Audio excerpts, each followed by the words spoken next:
There's no worse influence to the Borderlands series than Randy Pitchford, the head of Borderlands, because of his inability to just stay quiet.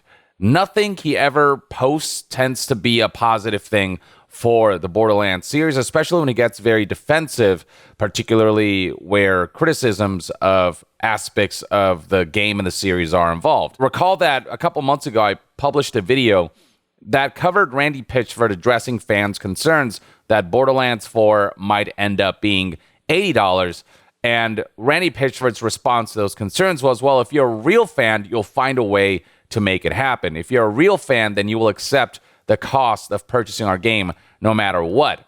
Implying that if you have any complaints about that price point, if you have any complaints about the idea of buying a game at a price point that feels unreasonable, then you're not a real fan. That did not go down very well. Fast forward to September 11th, 2025, and Borderlands 4 launches at last, and generally it's getting positive reception. A lot of people are definitely calling this an improvement over Borderlands 3. You can see right here, looking at the all-time peak concurrent numbers on Steam, that, quite a few people have purchased the game and are engaging with the game, with over 304,000 players all-time peak over the last day or so. You can see those numbers are significantly higher than Borderlands 3's over 93,000, almost 94,000 all-time peak concurrent player numbers on Steam. But not all is well with the launch of Borderlands 4, as many are discovering that they're experiencing performance issues with this title, especially the PC version. Even with the most powerful graphics cards and CPU, people are struggling to get consistent frame rates at 4K resolution. And Borderlands 4 is not a game that, when you look at it, it screams, the most graphically demanding game of all time. And there are plenty of games that look better, that run better. So that's been an area that has resulted in user scores dipping quite significantly. While critic reviews are still generally favorable, the criticisms surrounding the game's performance are pretty widespread. And that's why even on Steam, you'll find that if you look at the review score here from over almost 17,000 user reviews, you'll find a mixed score of 67%. And scrolling down, you'll find a lot of people complaining about just how poorly this game seems to have been optimized for PC, and the fact that performance is just nowhere near where it should be. There's a good game here, but those technical issues are really just getting in the way. And multiple news outlets are reporting on this as well. Here we have Tom'sHardware.com saying Borderlands 4 on PC is crushing even the most powerful rigs. RTX 5090 struggles in some scenarios, but Day 1 patch solves plenty of issues, claims this website, but not all issues, as even post-patch, there are tons of performance issue reports. Right here we have PC gamers saying that I've tested Borderlands 4 on a minimum spec PC and a monster RTX 5090 rig, and it runs just as Borderlands at launch as you'd expect. Citing myriad technical issues in the form of stutters and disappointing frame rates, that is not ideal for a first-person shooter experience where smooth gameplay and responsive controls is paramount for a game like this, where, those reflexes and that level of accuracy and responsiveness yields better gameplay. Now, Randy Pitchford has been trying to respond to all of those criticisms, but he has not been doing so in the most graceful manner, with headlines highlighting how Randy Pitchford basically snapped back at Borderlands 4 criticisms, him saying things like, hey, well, you code your own engine, instead of acknowledging that they messed up by shipping the game in a technically underbaked state. Here's another report from Tech Radar highlighting how Randy Pitchford has blamed people's old PC hardware for the game's poor performance, even if it struggles to run on an RTX 5090, which is like the most powerful graphics card out there right now. PC Gamer highlighted how Randy Pitchford pitched Borderlands 4 as a premium game for premium gamers, for those who are struggling to run this game at, premium performance, even when the most premium of PCs are struggling to run the title. And just straight up deluding himself by saying that the game is pretty damn optimal, that the game is successful at what it aims to do as far as performance is concerned, which is just not true. You'll find all of this if you go to Randy Pitchford's Twitter page or X page right now. Right here we have one of the first posts that he made about the performance issues that people have been talking about. Right here he tries to convince everyone that even on older hardware you can run this game very smoothly, saying right here that we had some customer support work prove that through settings tweaks only, we're able to climb up to 120 frames per second plus on PC in Borderlands 4 with 3 and 4-year-old hardware.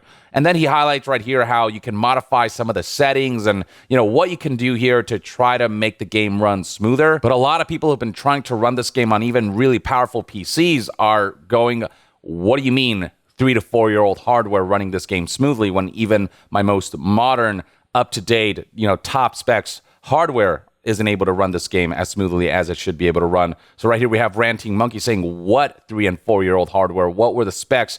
It's great you're offering help. Would have been better to build it for the most common hardware in the first place. To which Randy Pitchford responded incredibly defensively by saying, the minimum and recommended specs are published. The most common hardware is a 4-year-old cell phone. Borderlands 4 is a premium game made for premium gamers. Just as Borderlands 4 cannot run on the PlayStation 4, it cannot be expected to run on too old PC hardware. Except again, it's not just on significantly older hardware where Borderlands 4 struggles to run smoothly, it's also on the most modern, most top-of-the-line hardware. It's already bad enough that he's saying that Borderlands 4 is a premium game made for premium gamers, as if you have to achieve a certain status to be able to play this high-status game. But the fact that even the highest status of premium gamers aren't able to run this game smoothly, it goes to highlight that this is a major issue, not just for the peasants of gaming, but also for the folks who can afford the luxury of the highest end PCs. Instead of just apologizing and getting to work, he's been putting out defensive statements like that, combined with just like recommending settings, tweaks, and, providing guides of other people solving the issue for Randy Pitchford and team, which just isn't a good look. And so, Randy Pitchford has been getting ratioed left and right. So this post right here where he calls people who want to run their games at 4K stubborn, you can see there are far more replies than there are likes and retweets. And then we got this post right here where he claims that this is a premium game made for premium gamers. You can see there are more replies than likes, and people posting their specs and saying that, what about my specs that are pretty damn good, like a 4090, and that running at frames per second that are not adequate, that are not smooth, that dip below 60. What part of that screams premium to you? And then there are those statements that can outright be perceived as hostile, with Randy Pitchford posting stuff like this. So this is in the same thread as him talking about all of the different settings you might be able to tweak to make the game run better, and his claims that even on older hardware you can get 120 frames per second plus. He said right here in the final post of that thread, I know a lot of you are dead set on playing at 4K with ultra-max settings and using 2 or 3-year-old hardware. You do you, but Borderlands 4 and Unreal Engine 5 are doing a lot for me. That trade-off for frames isn't worth it. I play at 1440p with settings super high, and I'm super happy with that trade-off. The game looks amazing at 1440p.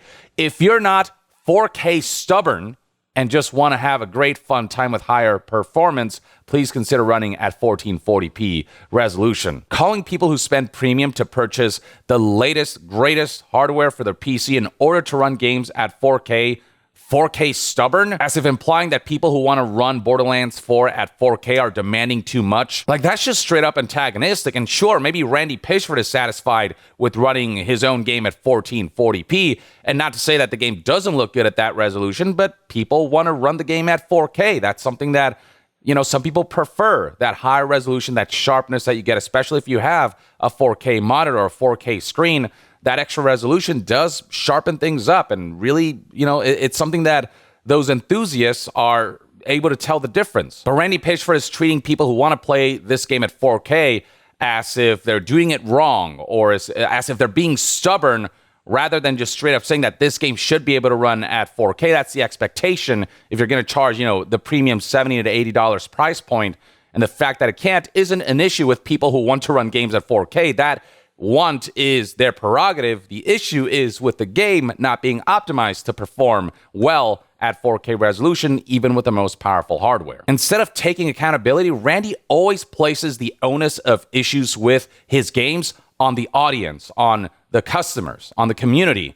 If the game is deemed to be priced too highly, then it's your fault for not being a true fan. If the game doesn't run well at 4K, it's your fault for trying to run the game at 4K. It's your fault for being 4K stubborn, and not the game's fault for not being optimized well enough to be able to run at 4K resolution in a smooth frame rate and performance, even with the latest hardware. And then the most antagonistic response is when somebody replied to Randy Pitchford suggesting, AI upscaling the DLSS option by responding with, or just an idea here, make your game look good without relying on AI upscale. Basically, Borderlands 4's art style doesn't necessitate the most photorealistic graphics, and in turn shouldn't be the most graphically demanding title. It shouldn't be as power hungry as it currently is.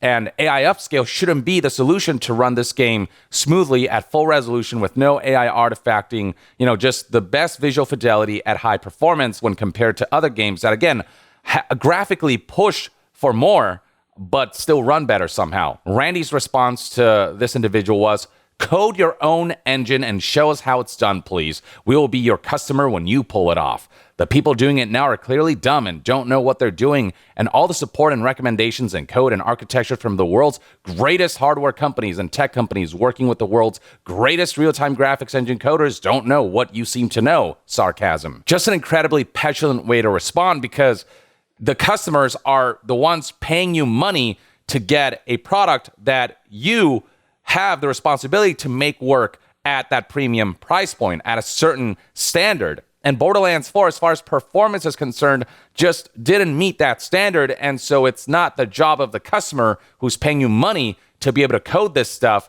It's up to you, the game maker, the game developer, the game company, the game publisher, the creative head of this game, to ensure that you are able to coordinate, ensuring that this game ships not undercooked, in the right technical state. It be something polished when people are paying that premium price point. Randy again fails to take accountability and places the blame on the end user for being too much this, too much that, for being too stubborn here, or for, not doing it themselves. The how about you do it then retort to a situation where clearly you are the one in the wrong for, shipping your game too early.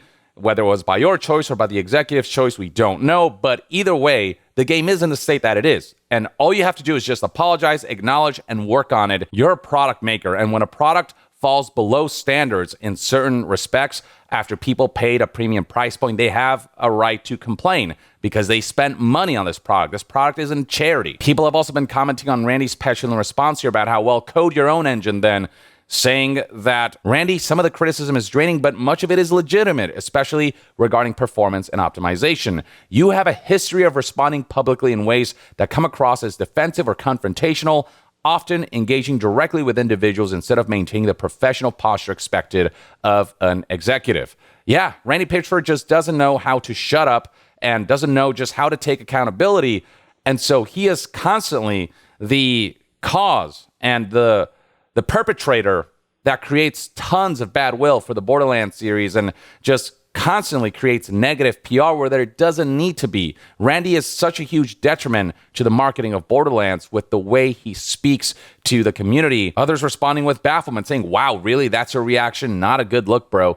This is a legitimate concern. Reacting like a sensitive little bitch is not helping you. And right here, the original poster that yielded that response said, LMAO, touched a nerve, Randy. You can see right here over 500 likes versus Randy's 50 likes. And, there's 50 likes versus 200 some responses. So the ratio is pretty significant because these concerns, the optimization, technical issues, and performance concerns, it's not a matter of subjectivity. These are objective issues that can be quantified. It's bad enough that the system requirements for this game are way out there. As Kirby Zero Luis pointed out here, the official optimization guide posted on Steam basically recommends a $2,000 GPU to play the game at 1080p Ultra, like not 4K Ultra, 1080p Ultra. If Borderlands 4 were pushing the boundaries of graphics, it'd be one thing, but again, they're just games that look better than Borderlands 4 does, and given its art style, it shouldn't require that kind of hardware only to run the game at 1080p Ultra and not be able to run this game smoothly at 4K. It doesn't stop there. Randy Pitchford continues with this defensiveness with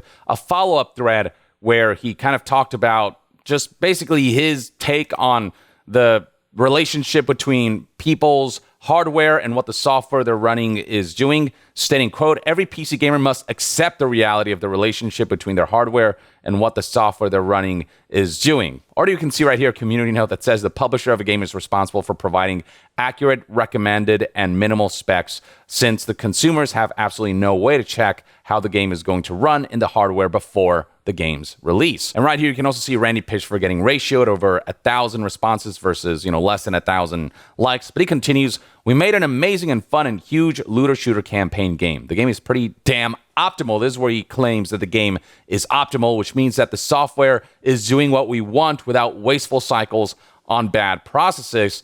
Look, I don't know what's going on behind the scenes. You can claim whatever you want, like behind the curtains, if you will. But in terms of what the end user experience is something that doesn't run at ideal resolutions and at ideal frame rates. That's just the end result. And regardless of your justifications, we have seen games that are able to achieve high resolution with high frame rates that can still look incredibly good and be technically very demanding. So Randy being in denial and saying that the game is pretty damn optimal instead of acknowledging its issues is just not a good look. He continues by imploring that if you're not able to run the game at your adequate performance and just, play around with the settings and tweak the settings. But again, even people running the highest end PCs have done that and are not able to get optimal performance. He continues by saying things like, "Some of you prefer more frames per second or more features or higher resolution. We've provided many tools to help you make those trade-offs. It is a mistake to believe or expect that PCs between minimum specification and recommended specification can achieve all of extremely high frame rate, maximum ultra features, and extremely high resolution." I don't think that's really true. Minimum is to be able to run the game, but as soon as you get to recommended specs, those specs should at the very least offer consistent, good frame rate that doesn't consistently dip and make for a stuttery experience, which is what Borderlands 4 has been. He then says, "If that last post makes you have a negative reaction, I bet you have emotions and expectations that you feel aren't sufficiently attended to. I'm sorry." The expectation of, like a premium price, $70 game having, premium technical performance, I think that is to be expected, and that's not unreasonable to expect. He then asks for sympathy by saying, "But please accept that the game is doing a lot and running pretty optimally, and that you may have to either accept some trade-offs between frames per second, features, and resolution as your preference, or you will continue to be disappointed." There are a lot of games that do a lot and run significantly better than Borderlands 4. People can't accept something that just straight up isn't true. People can't accept that a game is running pretty optimally when they don't feel that when they play the game. He does acknowledge that they're still continuing to do tweaking and they're still working on PC performance. Honestly, that's all Randy has to say. He just has to offer an apology and say that it is being worked on. It still doesn't justify that the game launched in a technically compromised state. This whole, ship now, fix later situation that seems to be commonplace in the AAA landscape is just not acceptable, but it's better than essentially antagonizing people, blaming people, and essentially telling everyone that they're wrong and I'm right when there's quantifiable data suggesting that Borderlands 4 is not, in fact, in the most optimal state, when there is quantifiable data suggesting that its performance isn't the best, that there are legitimate performance and optimization issues. But yeah, the responses are not particularly flattering, and, just people don't feel like Randy Pitchford is handling the situation with grace, with some folks full out begging that he just stops tweeting and just works on the issues and just stops antagonizing the community that are just trying to point out the issues that they are seeing that are very objective issues. And on top of all that, you've got issues like the FOV settings, the field of view for console users in particular. They don't have an FOV meter to set that. And so a lot of people are finding that the game on consoles feels way too zoomed in and it's causing like motion sickness and the like. And it's something that Randy Pitchford is also being very stubborn about, creating a poll for this when more options is ultimately a good thing for people. Randy Pitchford does say here that I can't really talk about it yet, but there's some dreams I have where an FOV setting might affect fairness, which is creating rumors that maybe like a competitive mode is being developed for Borderlands 4. But that argument falls apart when the PC version of the game does have an FOV slider. So, wouldn't that mean that the PC version would also need to not have FOV slider to keep things fair for whatever it is that they're cooking behind the scenes that he says that he can't talk about? He says right here, "Be aware you have no idea what the team and I were planning and how FOV slider might affect fairness with such a thing." But console players don't get FOV sliders, but PC players do. It doesn't make sense. But yeah, with all said and done, we're looking at a pretty successful launch for a pretty successful game overall. It's a good Borderlands game, among the better Borderlands games, plenty of people are saying, but there are legitimate performance issues. And Randy Pitchford is just not doing the game any favors by going on his tirades and by just directly confronting people who are offering legitimate concerns and legitimate criticisms about something that has been reported on a widespread scale. A lot of people are reporting these performance issues, and he can't keep denying the existence of these issues or fighting people who bring these issues up, because these are paying customers who paid a significant premium price point. And instead of getting defensive about it or, kind of engaging in denial or blaming customers for their choices, Randy Pitchford just has to acknowledge that the issues exist, hunker down, work on it, fix the issues, and then move on and not repeat history. That's really all it is. But Randy, as always, with his inability to stop posting, it's just complicating the situation. And it's just an unfortunate thing that he's doing to all the developers who no doubt would prefer if Randy Pitchford approached all of this with more grace, as to not bring further backlash to a situation than it needs to have. But I suppose time will tell if these issues will get fixed. In the meantime, though, this is what's going on as far as the optics surrounding Borderlands 4 are concerned, not helped by Randy Pitchford's inability to just be quiet. But that's one man's take. Let me know in the comments below what your thoughts and opinions are on this whole Borderlands 4 situation. And to be further updated on all things gaming news, reviews, and discussions, stay tuned right here on Young Yeah. I'll see you guys next time. Young out.